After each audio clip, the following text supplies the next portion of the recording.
আসসালামু আলাইকুম, সবাই কেমন আছেন? আশা করি ভালো আছেন। আলহামদুলিল্লাহ আমরাও ভালো আছি।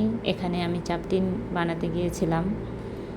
সত্যি কথা ইতিহাস হয়ে গেছে। এখানে আমি চাপটির জন্য আতপ চাল আর সিদ্ধ চাল নিয়েছি, আর এখানে ধনিয়া পাতা দিয়েছি, শুকনো মরিচ ব্লেন্ডার করে নিয়েছি, কয়েক কোষা কয়েক টুকরো দিয়েছি, রসুন দিয়েছি আর পেঁয়াজ।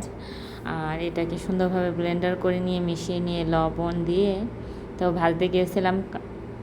আমার আম্মুকে দেখে এত সুন্দর করে আর আমার আম্মু শাশুড়ি সবাই অনেক সুন্দর করে বানাতে পারে, আর এটা আমার অনেক একটা ফেভারিট খাবার।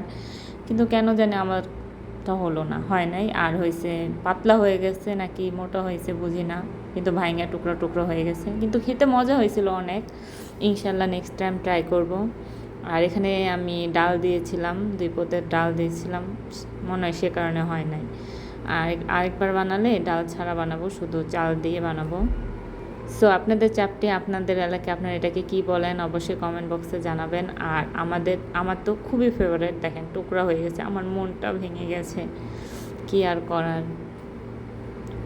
আমার চাপটি এত প্রিয়, বিশ্বাস করেন, আমার সবচেয়ে ফেভারিট একটা খাবারের মধ্যে চাপটি। আর এখানে আমি খাচ্ছি, কি করব, এখানে নরম হয়ে গেছে কি কারণে জানি না। যাক, মজাই হয়েছিল খাবারটা। আমার হাজব্যান্ডকেও দিয়েছিলাম, উনিও দোকানে যাওয়ার আগে খেয়ে গেছিলো। আর এখানে জুস, আমি খাবো আর জুস হবে না, তা তো হয় না।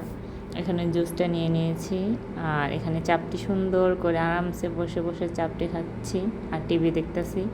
খাবার খেতে খেতে টিভি দেখতে আমার খুবই ভালো লাগে, এটা বদ অভ্যাস আমি জানি, কিন্তু কি করব। যদি ভিডিওটি ভালো লাগে লাইক কমেন্ট সাবস্ক্রাইব করে আমার পাশে থাকবেন। আল্লাহ হাফেজ।